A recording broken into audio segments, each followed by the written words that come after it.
जय जोहार, नमस्कार। दैनिक छत्तीसगढ़ चैनल देख रहे हैं आप। मैं हूं आपके साथ अभिजीत कुमार और करते हैं आज की खबरों की शुरुआत सबसे पहली बड़ी खबर के साथ। इससे पहले छत्तीसगढ़ से अगर आप और देखना चाहते रोजाना छत्तीसगढ़ के समाचार तो नीचे लाल कलर का सब्सक्राइब बटन दिया है, जिसे दबाकर चैनल को आपको सब्सक्राइब करना है। पहली बड़ी खबर, छत्तीसगढ़ में हमर बेटी हमर मान अभियान की शुरुआत होने जा रही है। दरअसल छत्तीसगढ़ के मुख्यमंत्री भूपेश बघेल ने बीते दिन एक महत्वपूर्ण ऐलान करते हुए कहा है कि प्रदेश की सरकार ध्यान रखेगी स्कूल, कॉलेजों और सार्वजनिक जगहों पर महिलाओं और बच्चियों के साथ किसी भी तरह की कोई ज्यादती ना हो। इसके लिए प्रदेश की सरकार हमर बेटी हमर मान अभियान शुरू करने जा रही है। मुख्यमंत्री भूपेश बघेल ने जानकारी देते बताया कि इस अभियान के लिए हमर मान हमर बेटी हेल्पलाइन भी शुरू करी जाएगी।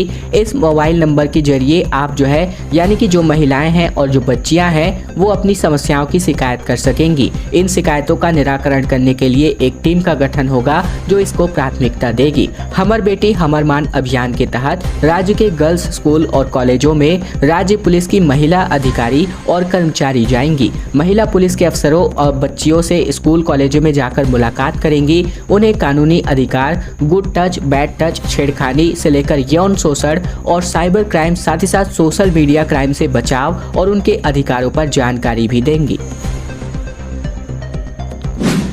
बारिश के बाद अब उमस से राहत मिल चुकी है। अक्टूबर के प्रथम सप्ताह में मानसून की वापसी अब होने वाली है। दरअसल बात करें तो अब ठंड की शुरुआत होने वाली है। मौसम परिवर्तन के लिए वर्ष में 4 बार निर्धारित है। ऐसे में 21 मार्च, 21 जून, 23 सितंबर व 22 दिसंबर को होने वाली खगोलीय घटना होती है। 23 सितंबर को होने वाली खगोलीय घटना के बाद अब ठंड की शुरुआत हो जाती है और अब सर्द भरी रातें महसूस होने लगेंगी। मौसम वैज्ञानिकों ने सितंबर के अंतिम सप्ताह को मानसून विदाई का समय बताया है, लेकिन इसी सप्ताह में झमाझम बारिश के बाद प्रदेश के कई जिलों में बारिश हो रही है। और अब बात करें आगामी 24 घंटे के लिए भी अनेक जिलों में मध्यम वर्षा की संभावना जताई जा रही है। इसके मुताबिक बात करें तो चक्रीय चक्रवाती के चलते कुछ स्थानों पर हल्की से मध्यम वर्षा होने अथवा गरज चमक के साथ छींटे पड़ने की संभावना अब भी बनी हुई है। इसके अलावा अगर मैं बात करूं तो अब छत्तीसगढ़ से दक्षिण पश्चिम मानसून की विदाई अक्टूबर के प्रथम सप्ताह से शुरू हो जाएगी। मानसून की वापसी के साथ ही पिछले 4 दिनों की बात करें तो पूरे प्रदेश के अंतर्गत कहीं कहीं पर मौसम बदला हुआ है। छत्तीसगढ़िया ओलंपिक का आगाज अब जल्द ही होने जा रहा है, जिसमें कई तरह के पारंपरिक खेलों का भव्य आयोजन होने वाला है। छत्तीसगढ़ के खेल प्रेमियों के लिए बहुत बड़ी खुशखबरी है। राज्य सरकार यहां के तमाम खिलाड़ियों को अपना हुनर दिखाने के लिए एक अच्छा मंच और एक अच्छा मौका देने जा रही है। राज्य सरकार 6 अक्टूबर से छत्तीसगढ़िया ओलंपिक का आयोजन करने वाली है, जिसमें 14 तरह के पारंपरिक खेलों को शामिल किया गया है। इस ओलंपिक में जो सबसे अच्छी बात है वो ये कि बच्चों से लेकर के बुजुर्ग तक हर वर्ग के लोग यहां पर भाग ले सकते हैं। बता दें कि इस ओलंपिक का आयोजन 6 स्तरों में किया जाएगा, जिसमें महिला और पुरुष का अलग अलग वर्ग निर्धारित किया जा चुका है।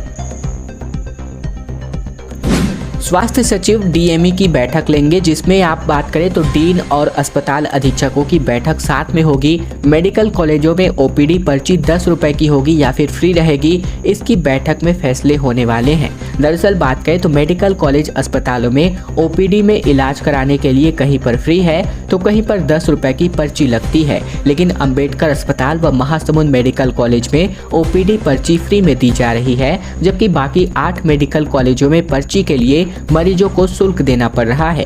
स्वास्थ्य सचिव 28 सितंबर को डीएमई, डीन और अस्पताल अधीक्षक, साथ ही साथ सीएमएचओ व सिविल सर्जन की बैठक लेंगे। इसमें ओपीडी पर्ची के शुल्क के संबंध में जानकारी चर्चा की जाएगी। साथ ही साथ दूसरी ओर बात करें तो अंबेडकर अस्पताल में रेडियो डायग्नोसिस व कैंसर विभाग में 50 करोड़ की मशीन एक्सपायर हो चुकी है या कई मशीनें आउटडेटेड होने की कगार पर है, जिसको लेकर भी अब अस्पताल प्रबंधन बैठक करने वाला है और इसमें सभी चर्चाएं होने वाली है।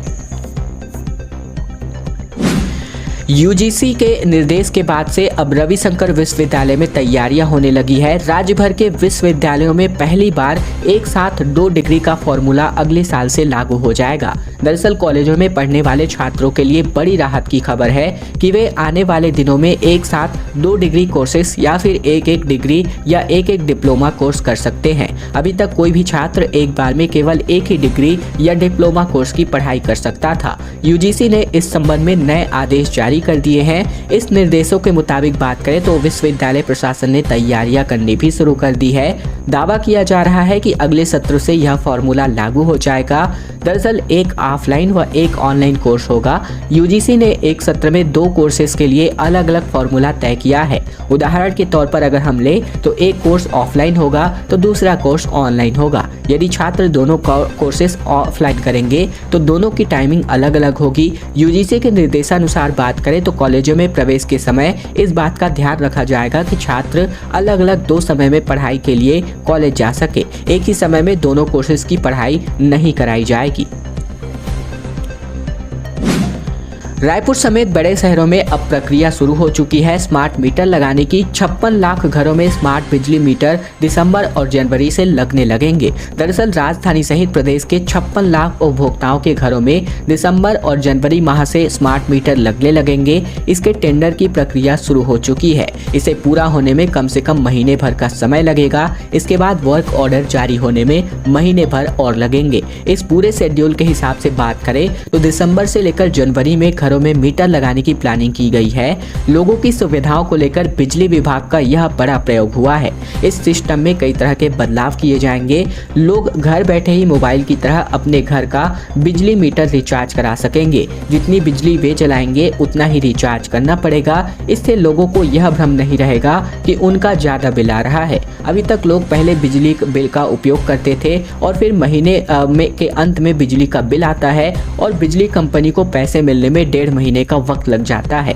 कंपनी के नजरिए से यह एक बहुत बड़ी दिक्कत है और इसी को दूर करने के लिए ये जो नया उपाय है किया जा रहा है। दूसरी ओर कंपनी को हर महीने रीडिंग के लिए एक कर्मचारी लोगों के घरों पर भेजना पड़ता है। इससे समय और श्रम दोनों की खपत होती है। इसी तरह बिल को लेकर लोगों की शिकायतें भी रहती हैं कि कम ज्यादा आ रहा है, लेकिन अब ऐसा होगा कि आप जितने पैसे का रिचार्ज करेंगे उतनी ही मात्रा में आपको बिजली मिलने वाली है। नवरात्रि के लिए अब गाइडलाइन जारी हो चुकी है, जिसमें गरबा के लिए एडीएम से अनुमति लेनी पड़ेगी। रात 10 बजे के बाद डीजे समेत कई आयोजनों पर पाबंदी रहेगी। दरअसल 26 सितंबर नवरात्रि की शुरुआत होने वाली है। रायपुर कलेक्टर ने नवरात्रि के त्योहार को ध्यान में रखते हुए गाइडलाइन जारी कर दिए हैं। इससे जुड़ी एक अहम बैठक भी ले ली गई है। कलेक्ट्रेट में 90 से ज्यादा दुर्गा समिति आयोजकों को बुलाया गया। इस सभी से जिला प्रशासन के अधिकारियों ने बातचीत की। दरअसल शहर के आयोजकों को जानकारी देते हुए रायपुर कलेक्टर डॉक्टर सर्वस्त्र नरेंद्र भूरे ने स्पष्ट रूप से कहा है कि सड़कों पर पंडाल नहीं लगाए जा सकेंगे। कलेक्टर ने जगराता में गरबा जैसे आयोजन और डीजे के इस्तेमाल को लेकर भी निर्देश जारी किया। जिला प्रशासन की तरफ से जारी की गई गाइडलाइन के मुताबिक अब रात 10 बजे के बाद डीजे या साउंड सिस्टम का इस्तेमाल नहीं हो सकेगा। यदि कोई आयोजन समिति रास गरबा या जगराता का आयोजन करती है तो इसके लिए एडीएम से अनुमति लेनी जरूरी होगी। काम बंद करके बिजली विभाग के कर्मचारी अब धरने पर बैठ चुके हैं। बोले ठेका कर्मचारियों को सही दर पर मजदूरी नहीं मिल पा रही है। बिना छुट्टी के ही 30 दिन यहां पर काम कराया जाता है। दरअसल रायपुर में बात करें तो छत्तीसगढ़ के बिजली विभाग के ठेका कर्मचारी संघ ने बीते दिन से अपनी हड़ताल शुरू कर दी है। सभी कर्मचारी काम बंद करके रायपुर के डंगनिया स्थित दफ्तर के बाहर धरने पर बैठ गए हैं। अपनी 5 मांगों को लेकर के ये कर्मचारी आंदोलन कर रहे हैं। अगर बात करी जाए तो देर शाम अफसर मिलने पहुंचे तो ज्ञापन देकर कर्मचारियों ने आंदोलन बंद किया, मगर जल्द ही मांगे पूरी न होने पर दोबारा हड़ताल करने का अल्टीमेटम भी जारी किया। कर्मचारियों को आश्वासन मिला कि इनकी मांगे श्रम विभाग के जरिए पूरी करवाई जाएंगी। कर्मचारी नेता जितेंद्र साहू के मुताबिक जनरेशन, डिस्ट्रीब्यूशन और ट्रांसमिशन तीनों कंपनियां हर महीने वेतन देने में देर करती हैं। जनरेशन कंपनी के सिविल डिपार्टमेंट में वेतन कलेक्टर दर पर नहीं दिया जाता, न ही हर महीने ईपीएफ का पैसा सही दर पर जमा होता है। कर्मचारी संगठन का ऐसा आरोप है कि ट्रांसमिशन कंपनी में पेमेंट सही दर से करने पर ठेका कर्मचारियों से वेतन में रिफंड की मांग की जाती है और नहीं दिए जाने पर ट्रांसफर या नौकरी से निकाल दिया जाता है। बस्तर के 7 गांव में 39 लोगों की मौत हो चुकी है अब तक। अब भी लगभग 50 से ज्यादा लोग बीमार हैं। बीमारी का अता पता नहीं है। लोग बोले हमें बचा लीजिए। दरअसल बस्तर संभाग में बीजापुर और नारायणपुर जिले के 7 गांवों में 39 लोगों की मौत हो चुकी है। ये दावा खुद इलाके के ग्रामीणों ने किया है। ग्रामीणों ने बताया कि इलाज के अभाव में पिछले 5 महीनों में एकाएक ग्रामीणों ने दम तोड़ा है। अब भी 50 से ज्यादा ग्रामीण बीमार हैं। दरअसल इंद्रावती नदी पार बसे 2 नक्सल प्रभावित गांवों में ग्रामीण किसी बीमारी की चपेट में हैं। 5 महीने से इलाकों में स्वास्थ्य सुविधा नहीं पहुंच पाई है। बीमार ग्रामीण झाड़ फूक के सहारे हैं और अब भी 50 से ज्यादा लोग बीमारियों से जूझ रहे हैं।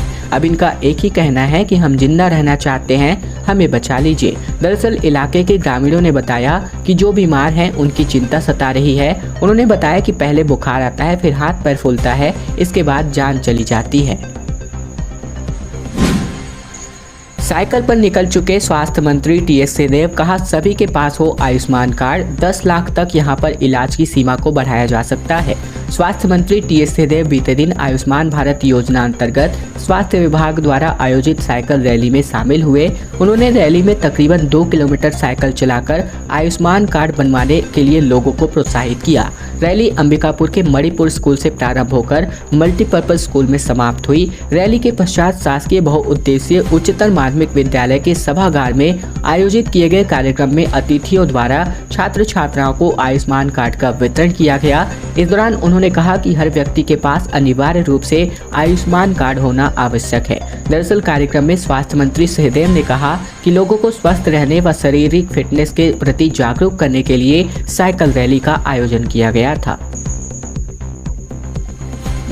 ग्रैंड मास्टर्स चेस टूर्नामेंट को लेकर खबर। राजधानी रायपुर में 15 देशों के 500 से भी अधिक खिलाड़ियों के बीच शतरंज का मुकाबला इन दिनों चल रहा है। दरअसल छत्तीसगढ़ में इन दिनों सहमात के खेल में महारथियों का आमना सामना हो रहा है। यहां Chhattisgarh chief ministers trophy international grand master chess tournament का आयोजन भारत के विभिन्न राज्यों समेत 15 देशों के 500 से भी अधिक शतरंज खिलाड़ी चेस बोर्ड पर अपनी बौद्धिक कौशल का प्रदर्शन कर रहे हैं। यह स्पर्धा 2 कैटेगरी में आयोजित हो रही है, जिसमें मास्टर्स कैटेगरी की स्पर्धा होटल ग्रैंड इंपीरिया में और चैलेंजर्स कैटेगरी की स्पर्धा second form VIP road Raipur में खेली जा रही है। इसमें मास्टर्स कैटेगरी में 50 बोर्ड लाइव चलते हैं, वहीं इस कैटेगरी में 64 बोर्ड पर प्रतिदिन बिसात बिछाई जाती है। परसा कोल ब्लॉक पर टीएस सिंहदेव का बड़ा बयान, कहा नहीं खोली जाएंगी इलाके में जो यहां पर प्रस्तावित 2 नई खदानें हैं। सीएम भूपेश बघेल ने अब इस पर सहमति दे दी है। ये कहना है स्वास्थ्य मंत्री टीएस सिंहदेव का। दरअसल बात करें तो सरगुजा जिले के उदयपुर इलाके में कोल ब्लॉक को लेकर तकरीबन साल भर से चल रहे विरोध के बीच स्थानीय विधायक और मंत्री टीएस सिंहदेव ने बड़ा बयान जारी कर दिया है। उन्होंने कहा कि इलाके में प्रस्तावित 2 नई खदानों में से किसी को भी नहीं खोला जाएगा। इनके लिए खुद मुख्यमंत्री भूपेश बघेल ने भी सहमति दे दी है। स्वास्थ्य मंत्री टीएस सिंहदेव ने कहा कि पूर्व में संचालित हो रही खदानों को लेकर उन्हें कोई आपत्ति नहीं है। जिला प्रशासन ग्रामीणों की सहमति से इसका विस्तार किया जा सकता है। दरअसल सरगुजा के उदयपुर इलाके में परसा ईस्ट केते ब्लॉक यानी पीईकेबी की खदान संचालित हो रही थी, जिससे राजस्थान विद्युत उत्पादन कंपनी को कोयले की आपूर्ति की जाती रही है। खैर दोस्तों, आज की खबरों का सिलसिला बस यहीं तक का था। अगर आपको यह वीडियो पसंद आए तो वीडियो को लाइक करना बिल्कुल मत भूलिएगा। चैनल पर नए हैं तो चैनल को सब्सक्राइब करना भी मत भूलिएगा। साथ ही साथ घंटी को दबाकर ऑल नोटिफिकेशन को इनेबल कर लीजिएगा, ताकि प्रतिदिन की महत्वपूर्ण खबरें छत्तीसगढ़ समाचार हम आप तक रोजाना पहुंचा सके।